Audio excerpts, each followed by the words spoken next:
They laughed as the sun leaned low and the house fell into its golden smugness. The great windows drank the late light. The veranda caught it like a promise. Down below, where the cistern cut a cool circle into the yard, the women bent over the tank, and the sound of their laughter braided with the hiss of water. Lindalva moved between them like someone who had learned to carry two seasons at once, the heat of the day and the reserve that came with knowing how the day ended for people like her. They called her plain. They called her by other names, smaller and sharp as pins. It was a kind of housekeeping laughter, quick, practiced, an instrument of order. It smoothed the house's rough edges, kept rank where rank might slide. Lindalva felt it the way one feels the draft beneath a door, not always aimed but persistent. She learned over years of wringing out wet cloth and folding back damp hems to map that laughter. It left traces like footprints in soft earth, which foot pressed harder, where the voice thinned into a smile, which hand reached for the cloth first. She began to read people the way she read monograms on collars she rinsed, letter by letter, pattern by pattern. Her hands were her ledger. They remembered the weight of a skirt, the slackness of a sleeve, the way a particular soap foamed against a certain fabric. When others were attentive to gossip, she was attentive to detail. She collected small things and folded them into a private geography: buttons, the curl of perfume on a linen handkerchief, a frayed thread with a particular shade of threadwork. She filed names the way she rinsed stains, by repetition, by touch, by slow insistence. Names became her map.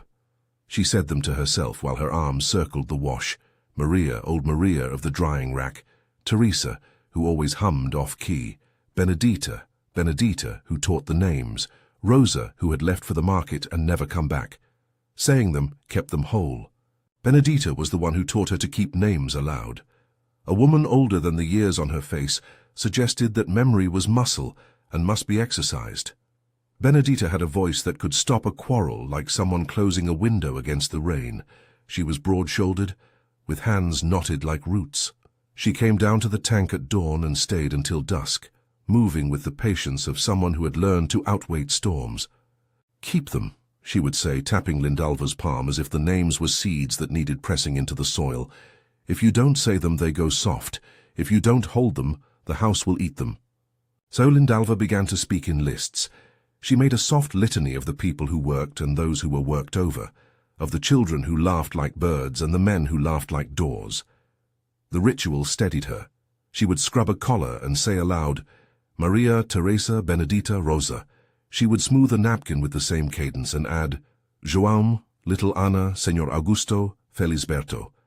It was not prayer, but it had the shape of one. The rhythm of names steadied her hands and kept the world from sliding into the small, cruel blurs the house favored. The house had its own language of jeers. Augusto's laugh was a clap that left no room for answer. Felisberto's was a high, tinkling thing, the way a loose bell sounds in a draft. Rodrigo spoke less and watched more. His laugh came later, like a footnote. The overseer carried a habitual look, brisk, efficient, a man of inventory, who could catalogue a fault and assign its punishment with equal ease. Guests arriving on a summer afternoon found the house fully dressed, linen curtains tied back, porches swept, the air sugared with citrus and the heavy sweetness of household perfumes. It was a theatre in which Lindalva's world was a backstage people glanced toward and judged by the speed of her hands. She had a set of small objects she kept out of sight, folded into a worn square of calico beneath her clothing when the house slept, and into the hollow of a stone when it did not. There was a button, rounded and cracked at the edge, a mute witness to someone else's laughter. There was a scrap of linen with a monogram she had found caught in a seam one rainy week, a looped, tidy letter, sewn with patient thread. She carried the scent of perfume on her own skin, the way some people carried smoke. Accidental, absorbed from a handkerchief that had brushed against her apron, from a guest who adjusted a collar too close to her face. She did not need to know the names the way others did. Objects were easier to keep from being taken. On good days, or at least days that looked good to the house, Lindalva's labor fit into a pattern so regular it could be predicted. The tank was a stage of water and repetition. Lift, rub, beat, rinse, wring. Sails of suds rose and fell. The water remembered the shape of the community. It held the imprint of a child's finger the way the ground keeps the print of a wagon wheel. Women worked side by side, speaking in small clocks of time, when the bread was ready, when the doctor was expected, who had a stitch that needed mending. Benedita kept the long view. Others traded the kind of gossip that oiled social mechanisms. In the midst of these small economies, Lindalva made her ledger. She loved the ritual of repetition. Sometimes she would stand by the tank at dusk when the rest had gone back to the house and say names until her mouth wore them thin. Maria, she would say. Rosa. Each name would unfold like a clean cloth. She kept this litany soft so it would not alarm the night. She threaded them into new orders, rearranged them like cloth on a line, so the memory would flex and not stiffen into one brittle fact.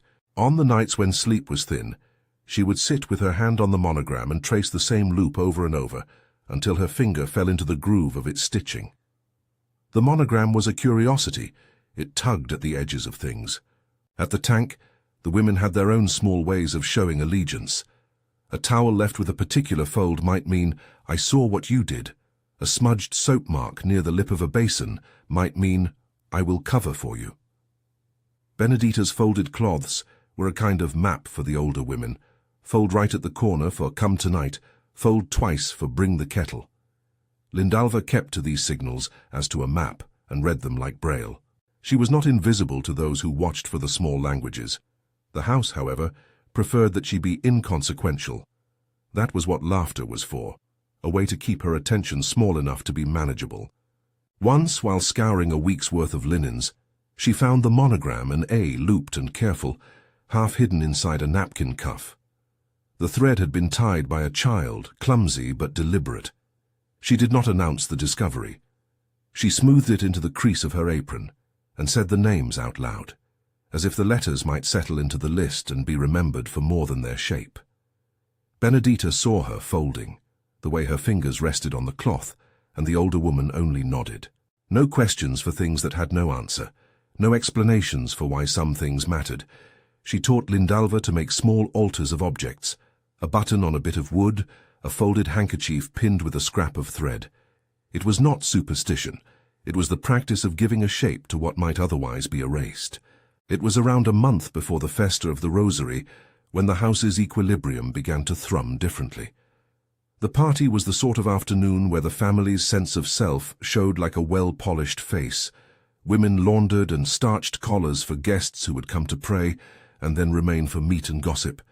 Men cleaned rifles and polished boots they would not wear within the house. Tables were stretched under awnings. The kitchen saw the moving of jars and the opening of bottles reserved for visitors. The household's atoms rearranged themselves into display. Rosary days were important because the community gathered and the house's reputation was measured against that public register. It was a day of borrowed piety and strict hospitality, of visiting relatives who counted social capital like coins. Lindalva had worked rosary parties before, the patterns memorized by heart. She folded napkins into a fan, pressed hem after hem, smoothed a dusting of flour from the tabletop with the back of her wrist. The tank hummed with women, and even the children were contained by the day's particular gravity. She went about these tasks with her lists in the margins, names moving in and out of focus as the work required. A guest, the sort who arrived with an air and a perfume faint as a rumour, brushed against Lindalva's apron as she passed by the servant's door. A careless touch, no malice, just movement. But it mattered. The perfume clung to the rough linen and hung there like a label. Later, when the guests were seated and prayers had been said, someone at the table noticed a small frayed thread on a napkin and joked to those nearest, "See, they use even the family linen for their work." The laugh that followed had the same edge as the tank's daily chorus. A servant somewhere added, in a voice meant for no one and everyone, that a woman had been found wearing another's handkerchief earlier in the week. It was the kind of ripple that made more noise than the thing itself deserved. These little discoveries are what webs are made of. A button goes astray and becomes evidence of carelessness, a smudge of perfume mistaken for theft, a familiar monogram glimpsed in the wrong light. Lindalva felt the day sharpen like a knife. She stayed near Benedita, letting the older woman's presence do the slow work of battening down. Benedita's hand on her shoulder was quiet and stern. "Keep the names," she mouthed, not loud enough for anyone else. "Keep the list." The command was not merely practical, it was protective. The names were a ledger of belonging and of wrongs. Lindalva felt the old litany coil in her throat, ready to be used. At the heart of the house's power were its men, and in public they made a show of a certain casual superiority. Augusto arranged the seating, smiling a smile that left no room for doubt. Felisberto moved through the courtyard with an easy arrogance. Rodrigo lingered at the edge, watching faces as if they were currency. The overseer flitted between kitchen and veranda with an efficient indifference, cataloguing who did what and what they earned. They were not monsters, which is to say they were human enough to be more dangerous. They were small, persistent enablers of the system. Their cruelty was methodic, a bureaucratic cruelty that used rules and laughter together. When the laughter sharpened into accusation, when the guests began to speak of missing items and careless servants, the household convened in a manner so quiet it was like closing a door. There was a family discussion in the parlor that felt more like a deliberate rearrangement of a stage than a search for truth. Something should be done, someone would say, and the others would nod, not because they were certain, but because decisive action kept the social machine oiled. The overseer suggested a remedy that was both practical and symbolic, a written thing, a paper that would settle a name on a ledger and, by doing so, keep the world from metastasizing into rumor. It was the sort of solution the house trusted, a formal adjustment that could be filed, stamped, catalogued. Paper had the house's faith. Lindalva watched the process from the room that held the tank's echo. A young maid came in and out with messages. Men in shirts rolled their sleeves and spoke of precedence and propriety. There were murmurs about public scandal, about the necessity of swift administrative redress. The overseer suggested a formal notation be appended to the servant roll, a document to be carried to the right office and left there with a signature. It was the language of order. What those papers could do was limited. Benedita had already taught Lindalva. A piece of paper could change the way a ledger read a person's status. It could remove a legal mark, alter a line in a registry. It could not, however, undo what had been done. It could not erase the hours of indignity or recover moments taken from the soul. Benedita reminded her of this with a small, fierce clarity. An alforria could open doors, but it could not make those doors safe. It could change a name on paper, but not the way a town would remember how that name had been used. Still, the suggestion of a document settled something in the room.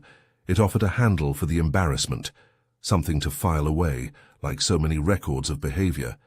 Action, even administrative, was an antidote to public shame. The house, which liked things in order, preferred a fix that reflected its vocabulary. For the family, the idea of a formal paper was sensible. For Lindalva, it felt dangerous because it rested in the hands of others. That afternoon, while the men conferred and the guests praised the food with the kind of voices that balance compliments with social measurements, small things shifted. A thin slip of lace, a button gone from the cuff of a coat, the trace of perfume left on a napkin. Each thing was a note in the same chorus. A maid found a handkerchief tucked behind a kitchen door and brought it to the parlor, where it lay like a small accusation on the table. Someone at the room's edge frowned. The conversation pivoted from weather to explanation. It did not take much. Rumor is a tide that needs a whisper to begin. The overseer called for an inventory. A list was made. Lindalva heard the word account and felt its weight. She moved as if through cool water, the names she kept, one by one, steady as oars. That night, by the low light of a guttering lamp while the servants slept on thin pallets and the house itself panted from its exertions, she knelt by her hidden square of calico and repeated the names until the cloth felt warm under her fingers. She added one that had not been necessary before, a name she had not yet had reason to say aloud in this company. It came and went like a tide. Antonia, she murmured. Lala. She tucked the monogram closer and pressed a button into the fold, as if the small objects could stand witness together. Outside, the porch lights blinked, and a carriage rolled away. The house's laughter had diminished to its habitual hum. The tank cooled. Morning would come with its workloads, and the ritual will of a community determined to go on. But Lindalva felt the day's tilt in her bones, a quiet premonition that the house's tidy order had been disturbed, and that the disturbance, once started, would find the cracks it liked. In the days that followed, small things multiplied. At the market, a neighbor raising an eyebrow at a story became the seed of a rumor. At the chapel, a cousin covered his mouth when he thought no one watched. The house's friends fell silent in a way that was louder than any insult. Those who had been comfortable in their superiority grew careful in the company of the same people they had scorned. Invitations were rescinded, silences were offered in place of visits. It was not blind justice. It was the slow work of social climate shifting. Lindalva continued her rhythms at the tank, repeating the names like small rites. She catalogued the laughter and the silences and kept them in the same ledger. Benedita moved through the community like a slow, steady presence, gathering what little was offered and giving what little was left in return. Women who had once laughed at Lindalva's plainness now watched the household with a careful attention. The city, as distant as a rumor itself, began to look less impossibly far. A week after the rosary, a stranger came with a cart. He was a carrocero, one who dealt in transport and in the quiet trade of passing messages. He had been once a freeman, and there was a look about him as if he had learned how to measure people's intentions by the set of their shoulders. He spoke to Benedita outside the tank, where the water still clung to the hems. They spoke in low voices, the words folded into each other's faces like careful letters. "What do we do?" Benedita asked in a manner that was not a question, but a counsel seeking affirmation. "We keep the list," the carrocero said, and there was a rhythm in his answer that matched Lindalva's own repetitions. "We do not let them make a table out of our silence." There was a small exchange of coins, a loaf, an agreement that if movement was required it would be made with care. Lindalva heard the planning like the scratching of a pen on paper, purposeful and finite. There was no talk of dramatic escapes or sweeping redemptions. The conversation concerned the practicalities: a cart at dawn, a fare to the city, a route that avoided the main road where familiar eyes rode like dogs. Benedita came back to the tank with instructions for Lindalva, disguised as an order of work.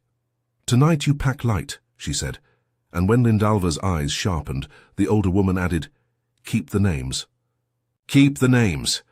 The phrase folded itself into the day's work, as if it had always been part of the ritual. For Lindalva, it was both order and benediction. She wrapped the monogram carefully in the calico and buttoned it within a fold of cloth. She did not make it a spectacle. She made it a thing of purpose, like a spoon kept for a single person at the table. People like Lindalva learn to plan in small measures. Big decisions are made in small gestures: a folded hem, a saved coin, a cart's scheduled arrival. She thought of the city as a place of new stitches, not a magic that would unpick the years, but a place where she might make different seams. She thought of work that could be built into her list of names. She imagined other laundries, other tanks, other women who might teach and be taught. The night before the planned departure, a soft wind pulled through the courtyard. The house shone like a thing at rest. From a distance came the muffled laughter of men making bets about the next day's sport. From closer, the clink of plates being stacked in the kitchen. Lindalva lay awake on the thin pallet, the monogram folded at her breast. She said the names once more, each in turn, and then added others she'd gathered at the market. Donna Lourdes, Inez, Marta. The list had begun to look like a map she could follow. At dawn the cart was there, low and patient at the main gate. The carrocero had covered its back with straw and blankets. Benedita came to the gate with a small parcel: bread wrapped in oilcloth, a pair of shirts, a small iron ring that she said would protect against petty theft. She pressed the parcel into Lindalva's lap and placed another thing in her palm: a folded piece of paper with a single scribbled name on it: "For when you must tell them." "For when you must tell them," Benedita said, meaning, if someone asks where you come from, if they demand a story, this name will have purpose. They did not speak of the document the house was preparing. That was the house's answer, not theirs. Lindalva knew something of its limits. She had heard the men speak of signatures and not of shame. She had seen the way paper could alter a man's title and not his manners. She would take whatever survival the towns offered, but she carried Benedita's injunction like a talisman. The cart rolled down the lane and beyond the gate. The sounds swallowed by fields that morning had not yet warmed. Lindalva sat between the straw and the quiet, the monogram heavy and soft against her palm. Outside, the village continued. People went about their days as if the house and its private economies were merely a current within a larger river. Inside the house, the day unfolded in another register. Guests had not yet forgiven the slight rumors that had circulated. The family had arranged to make light of it in public and tidy it in private. The house moved, always moving, toward a solution that would be a paper put into a drawer. For Lindalva, the journey was both an ending and a beginning. She had left behind the tank, the rhythm of work, the laughter that had catalogued her smallness. She had also left behind, albeit physically, the objects she had pressed into her pocket, button, monogram, a scrap of linen with a smell that was not hers. She had taken with her Benedita's counsel and a list of names that had begun, in the hours before dawn, to feel less like a private ledger and more like a claim. At the city, the tank was different. It was larger, colder, the hands of the women there quicker and more exacting. The work expected of her would be hard and steady. She took on the labor with an economy of hope. It was not the stuff of novels, not the sudden elevation of a life, but a slow accumulation of wages and hours that, if managed with care, would become a new kind of respect. She found a lodging with a woman who ran a small boarding house and who liked the way Lindalva folded a towel. The city was full of faces that told their stories in quick gestures. It had the unsparing quality of markets where a person's worth could be measured in the sharpness of their knitting. Yet even as she learned the city's tanks and streets, the house's ripple travelled too. In the old village, gossip unspooled into a pattern of discomfort. Invitations that had once been as plentiful as the sun's arcs became scarce. Men who had been laughing at the tank avoided the square where neighbours met. The family's name, once a smoothing force across the town, caught on rough edges. No paper could keep the whispers silent. Some doors that had been open a month ago now found their knocks unanswered.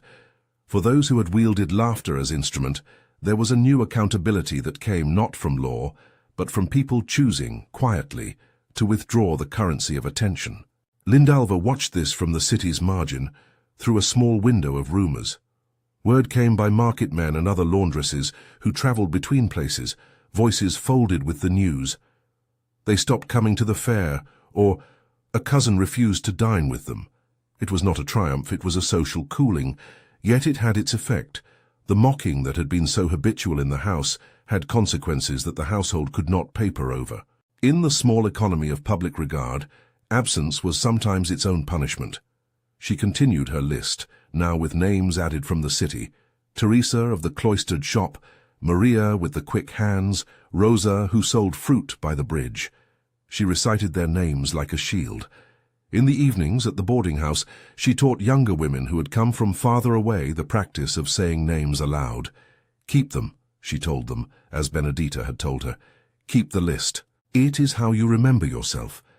Yet the question of the house's paper remained like a shadow behind songs.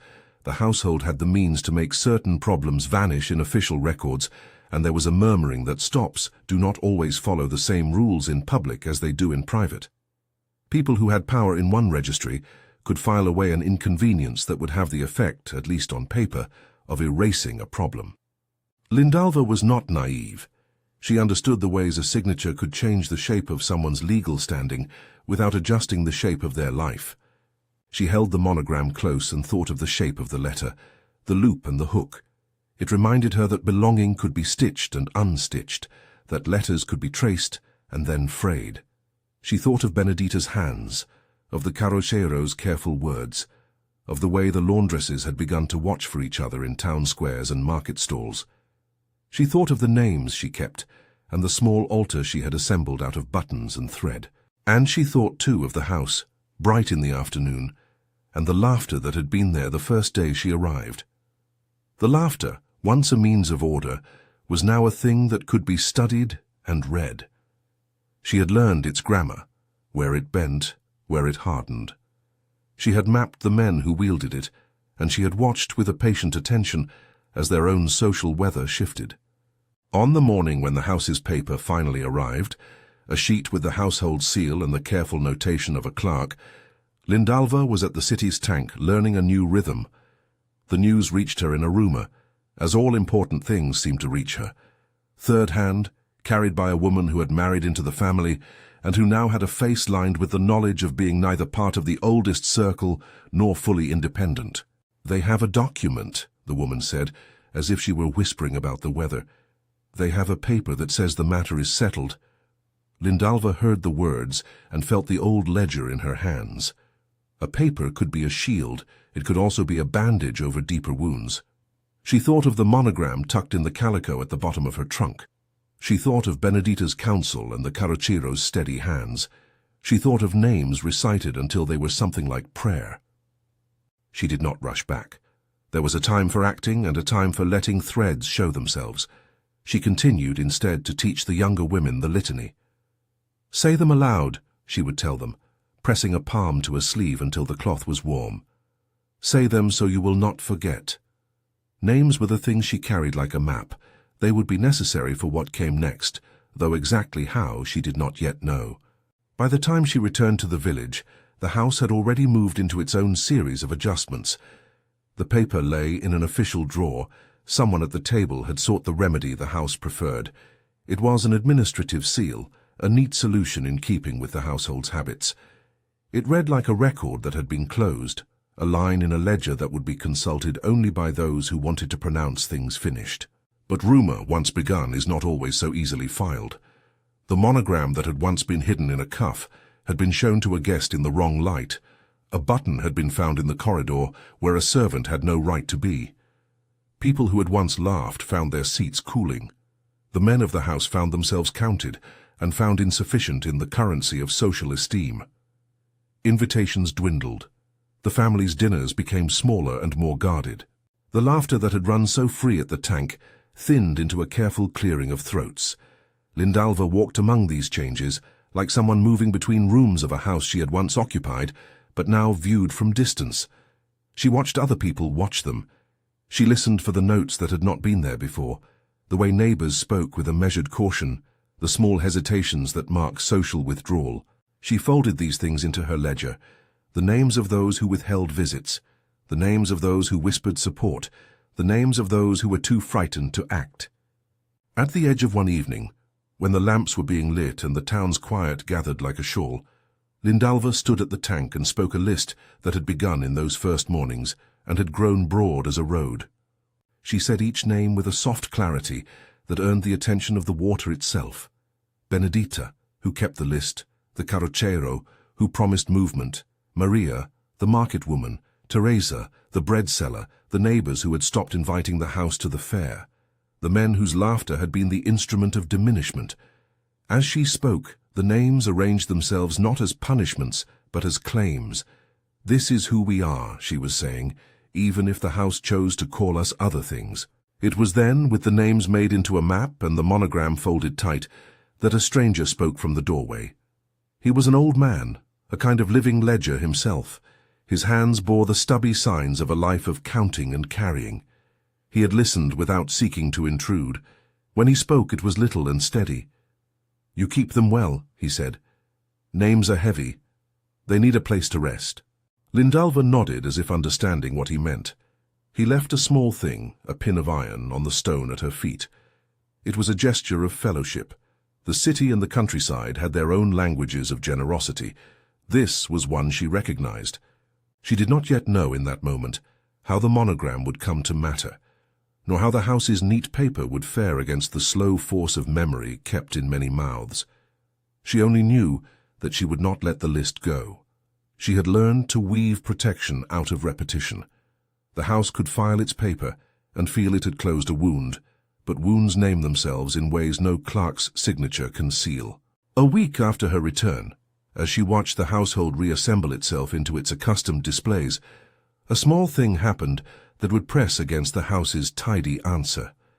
At the rosary party, a second, smaller gathering intended to smooth over recent tensions, a guest reached for a napkin and, in so doing, brushed a cuff pocket where a monogram, half hidden, peeped out like a question. The touch was casual, accidental, but the napkin slipped and the monogram showed in the lamplight. A single looped letter. A child's eyes caught the flash, and the child, who had the knack of saying things grown people think and do not, asked aloud, without the cruelty of adults but with the same clarity, "Whose is that letter?" It is never the big moments that rearrange a life so much as the small ones. The question landed in the room and rolled like a stone. Men looked away. Some laughed, because laughter is always at hand. Others frowned, because laughter cannot always cover what it risks exposing. The napkin lay between folded hands like a pale flag. Lindalva sat very still, as if the air itself would carry her movement away. The guests paused in the small machinery of their conviviality. A lady who had been especially quick with a joke stared at the napkin and then at the woman who had been so long a figure at the tank. A servant, puzzled, fetched the oversight's attention. There was a murmur, the kind that erases certainty from a decision and makes people uneasy in their own judgments. Lindalva felt the list she kept swell like a tide that had been held back by a sandbank. Names she had repeated for years rose up in her throat. She remembered Benedita's voice as if it were being spoken into the air behind her. Keep the names. She breathed each one and held the monogram in her mind as if it were a compass. The room split, not loudly, but through line after line of small reactions, tilting heads, silken pauses. The house's ability to keep the mockery going faltered in the face of a child's simple, honest question. The party, once a place to smooth matters, became an instrument that allowed a seam to show.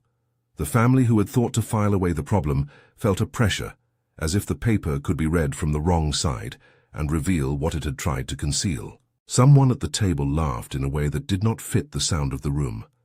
Lindalva, who had learned to read laughter the way others read a ledger, recognized the sound as a muscle spasm of discomfort. The napkin lay like a small accusation, and the looped letter was evidence of nothing more than a hand's habit. Yet evidence often needs only a good audience. When the guest dropped the napkin into her lap, the monogram's looped curve had already lodged into the room's mind. Conversations shifted to navigation around the object, to the meaning of initials, to the practicalities of an inventory that had been drawn up in haste and now felt too small for what it tried to keep at bay. Men who had been prepared to call for a neat administrative fix now paused, because the spectacle had shifted. The house needed to contain the story now, and containment requires an audience that is willing to accept the container. Lindalva kept still. She repeated the names that had mattered to her, not as protest, but as a defense. The monogram was an anchor and a question at once. Benedita's counsel, keep the names, rounded in her ears like a bell. She felt the slow force of the village's attention begin to press outward. People who had been comfortable in their roles were suddenly being watched for the shape of their reaction. The party dispersed with more silence than the house was used to. Some guests left earlier than they had intended, others stayed to annoy, to assert control. A few lingered with a look of revision, as if they were re-evaluating a book by only the flyleaf. The napkin's nap had become a hinge. It would not be the only hinge, but it was the first the house would feel.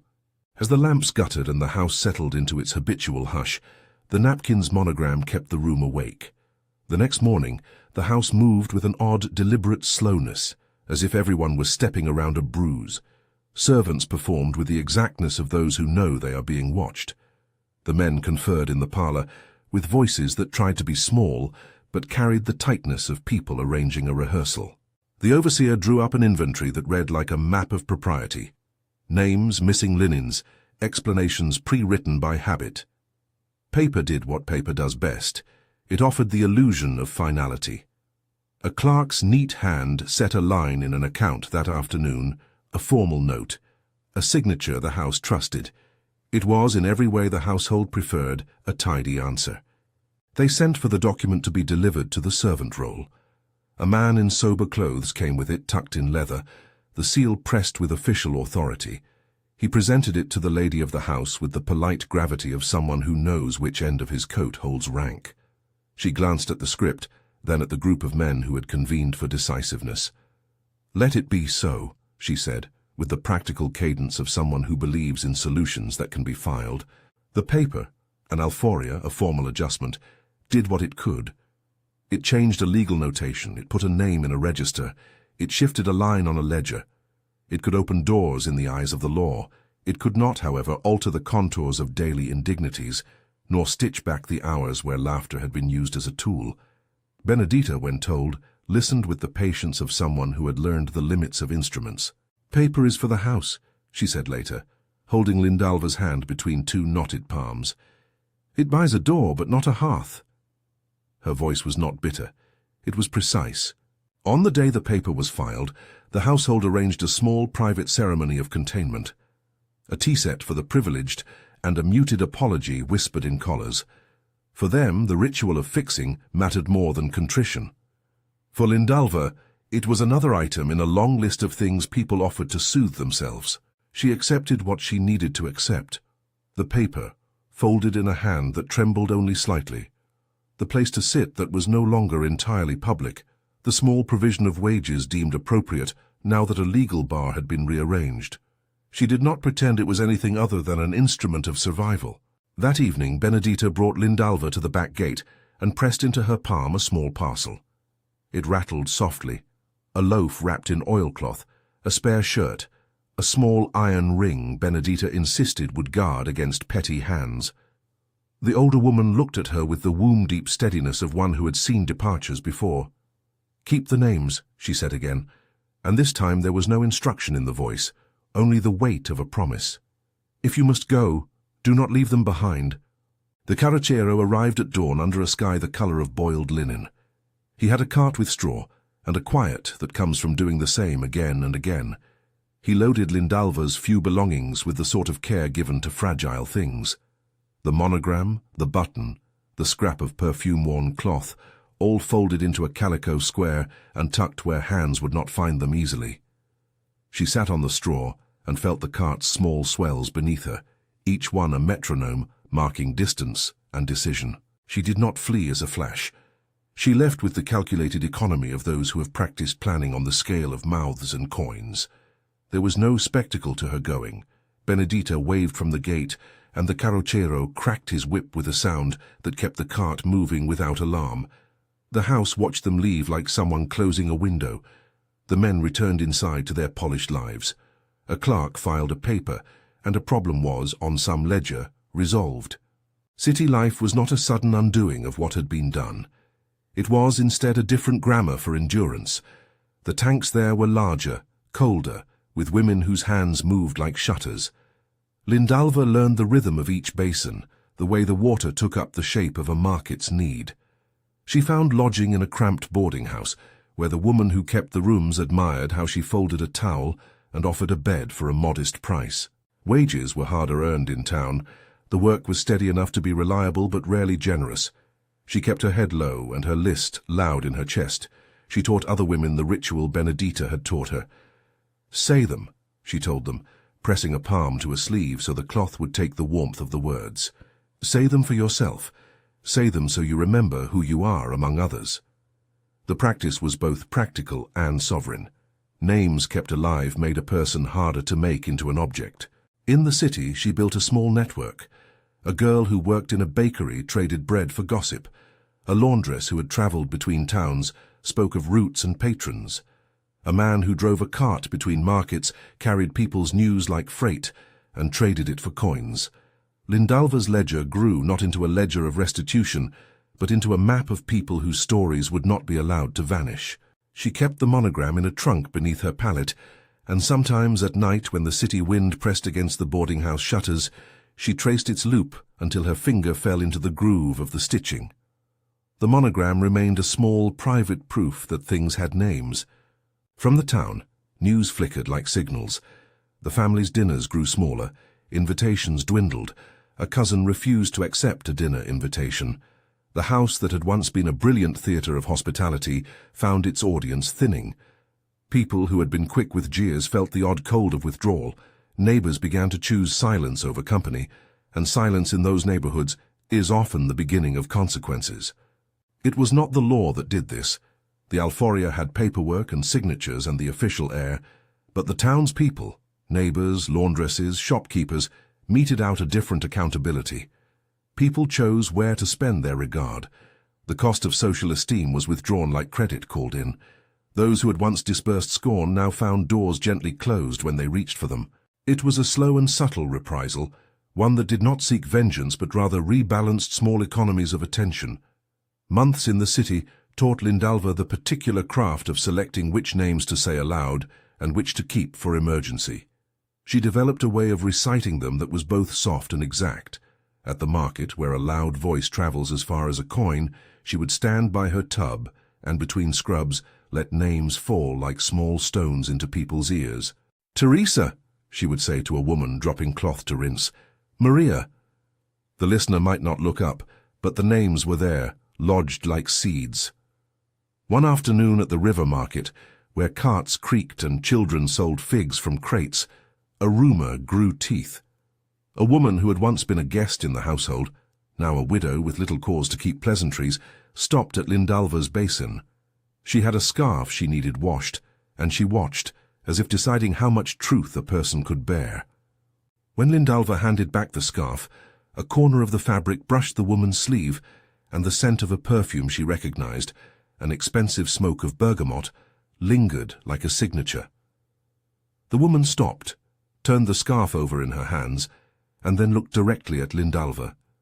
"You know how to keep things," she said aloud, and the words were small but not private. Lindalva met her eyes steady. She repeated names of those who had been slighted, names of women who had been turned into the humour of a room, until the woman, in an odd hush, said, "There are others who remember now. Rumour is like salt. Sprinkle it on a wound and people notice." The news moved by the carts and by the laundresses who visited more than one town. It found ears in taverns and in chapels. People who had once applauded the house's neat solutions began to weigh them against what a dozen mouths could say in a market. The family's dinner tables grew smaller still. Merchants who once did business under the family's patronage found the comfort of their names no longer worth the worth of their companionship. Back in the village, the household felt the new climate, the way a tree feels a frost. Invitations pulled back. Men who had been easy company now tapped sticks on benches where they had once bragged.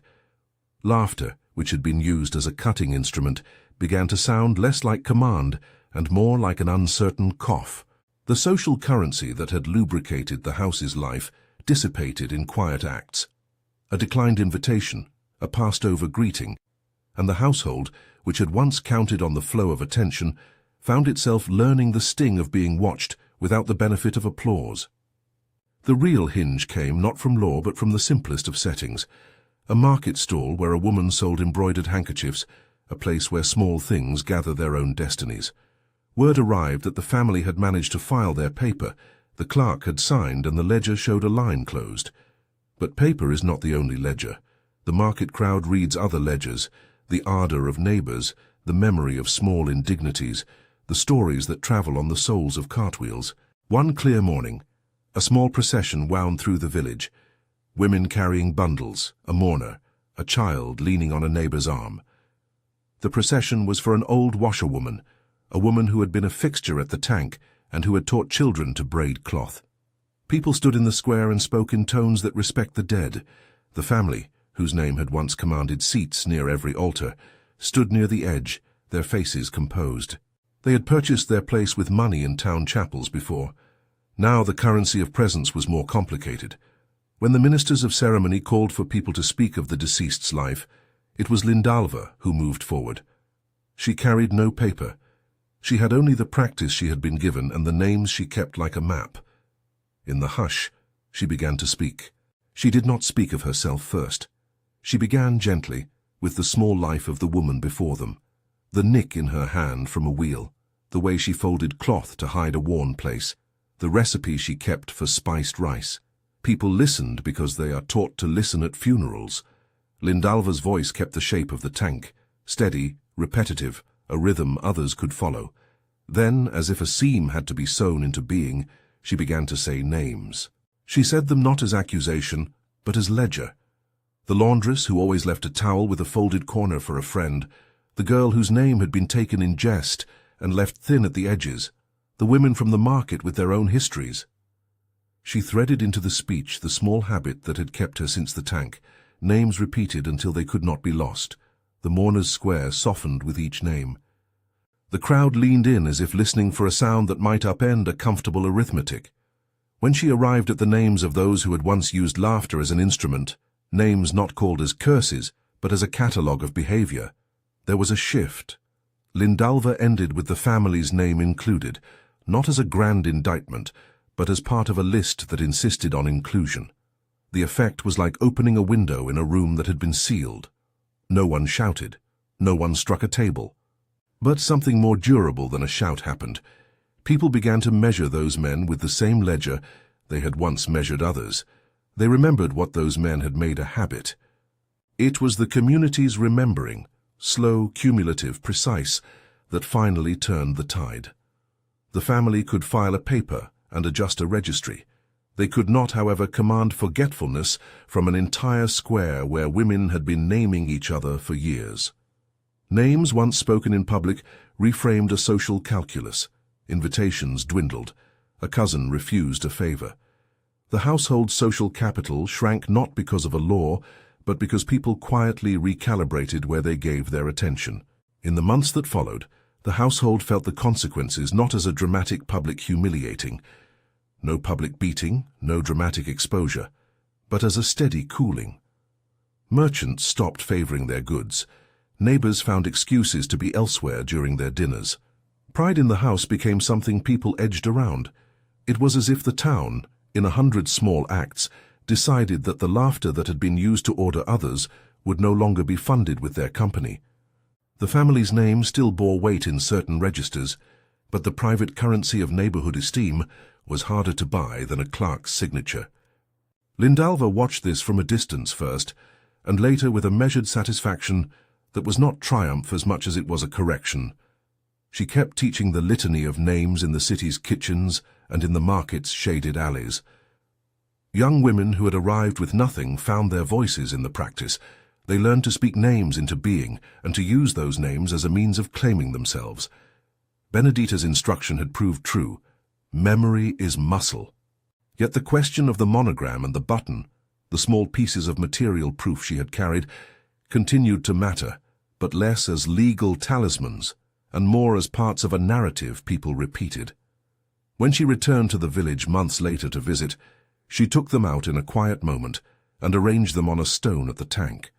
Children gathered without being told, drawn to the way small things keep secrets.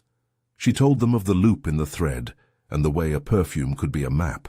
It was not an extravagance of meaning she offered. It was a lesson in how things hold stories. One evening the house tried still for a final flourish of containment. A rumor reached Lindalva that they planned a public gathering, a sort of reassertion of their place. An invitation extended to townsfolk to see that all was well, that the paper had settled matters. The event was presented as a cordial gesture, a way to clear the air. The town went, some out of curiosity, others out of habit. Lindalva also attended, not to retaliate, but because the event was an opening, a place where the living traffic of people gathers and names circulate. At the gathering, as tables were arranged and chairs pulled, a child, someone with the bluntness only a child can manage, began to ask questions aloud about everything. About who had made the cloth at the table, about why certain napkins had a looped initial. The child's mother laughed at first, then stopped. The looped initial, which had once been a private curiosity, sat like a small claim on the tablecloth. People who had previously used such details to shame others now found themselves the subject of attention. Lindalva rose then, and the room shifted to listen in an easy, communal way. She began not with accusation, but with the public ritual she had taught across borders. She named. She began with the women who sustained the town, the seamstresses, the fruit sellers, the children, recalling what each had given and what had been taken from them in small, almost invisible bites. As she spoke, the names accumulated into a chorus. Voices in the room, first tentative, began to echo her or add pieces. A neighbor remembered how she had once been refused bread. A merchant confessed he had looked away from a mockery. One by one, people joined the act of remembering, and the small illegibility of domestic cruelty became legible. The family sat at their table like people who had been asked to step out of a comfortable dream. They had the paper, yes, folded with its signatures. But paper, even when official, is not always the language a village chooses when it needs to reckon. The shock the title promises was not a revelation of sudden noble birth or a document that reinstalled status. The shock arrived as the house's instruments, laughter, gloss, the easy dismissal of a human being, were held up and read aloud in public, in the very place where those instruments had once controlled reputations. People saw not an accusation so much as a ledger, a list of harms recited by neighbors and friends. The family's reputation, which had been a shield, proved porous in the face of a communal memory allowed to speak. After that gathering, the household's invitations thinned even more. A cousin who had once boasted of debts settled with the family now offered only a nod in the street. Their social standing had not been legally removed, but it had been verbally accounted for in a way that made neighborly attention scarce. It was not revenge. It was a reallocation of dignity. Lindalva continued on. She never allowed the discovery to become the center of her identity. She did not stand on stages and declare herself newly recognized.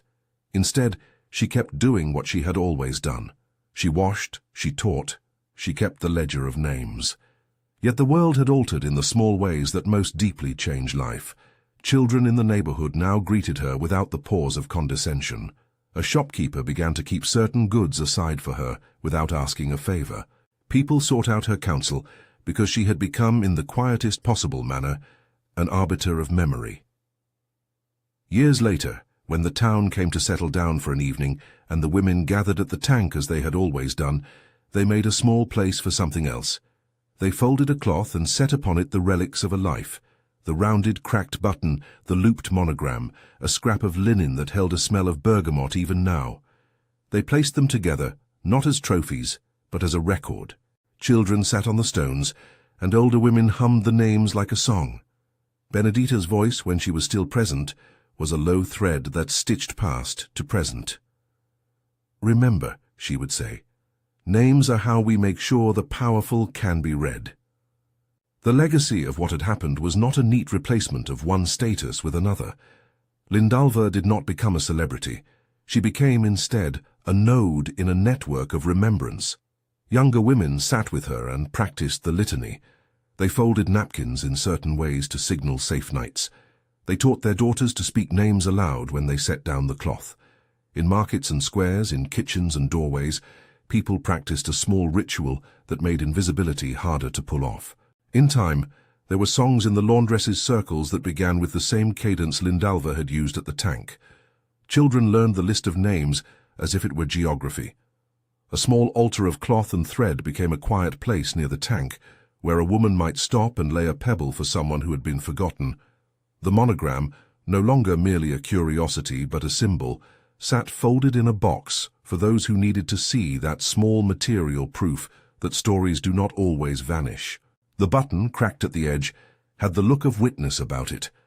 When people spoke of the household afterward, the story they told was not a fairy tale of redemption. It did not say that a piece of paper had fixed everything. It said, more accurately, that a person had kept names and that other people had remembered. That remembering changed how the town chose to allocate attention. The true identity the title promised was not a sudden unmasking of noble blood. It was the slow recognition of moral presence. Lindalva's power was not in a document. It was in the way she taught a town to stop pretending nothing had happened, and to hold a ledger of memory where once there had been only the house's polished surfaces. There is a sort of justice in this, small, communal, durable. The alforia remained in the drawer where a clerk had placed it, a line closed on paper. But the town's memory had shifted in ways the paper could not touch. Those who had mocked found their company diminished. Invitations cooled. The instruments of social superiority, laughter, a well-polished home, a ready hand, lost some of their purchase when a community decided silently, and then not so silently, to keep different ledgers. In time, Lindalva's list widened to include names she had learned in the city and names whispered around the tank. She kept them not as possessions, but as promises.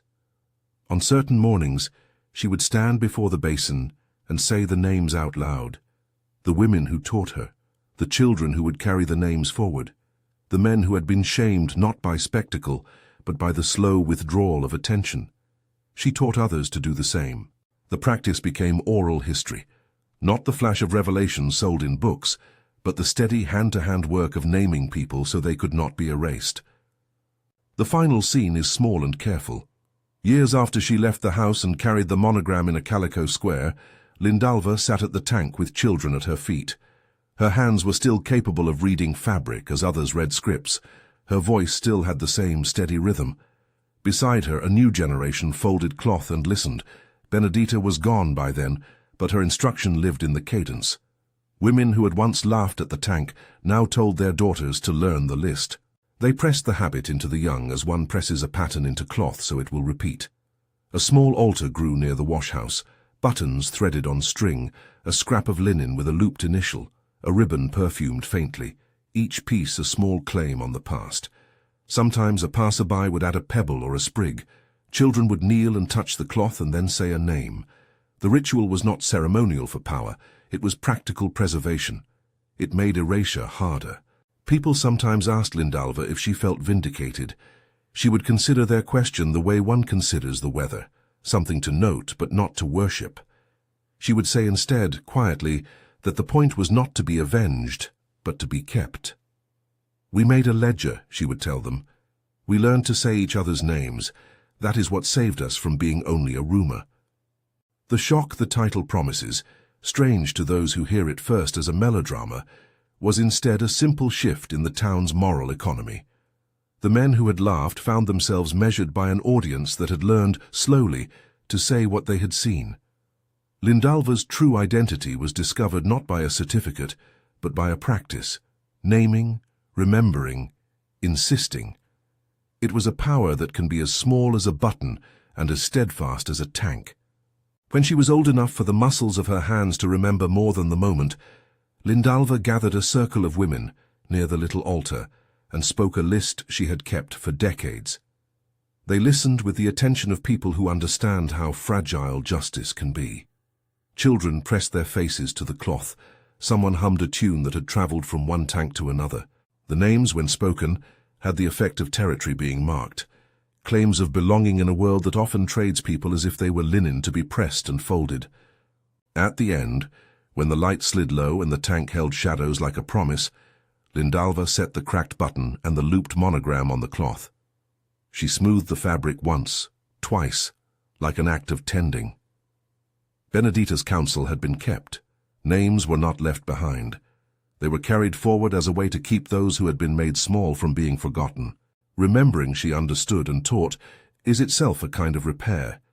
It does not fix papers or undo hours robbed by laughter. It does something else, perhaps more durable. It makes erasure costly. It makes the powerful know that the community keeps an account.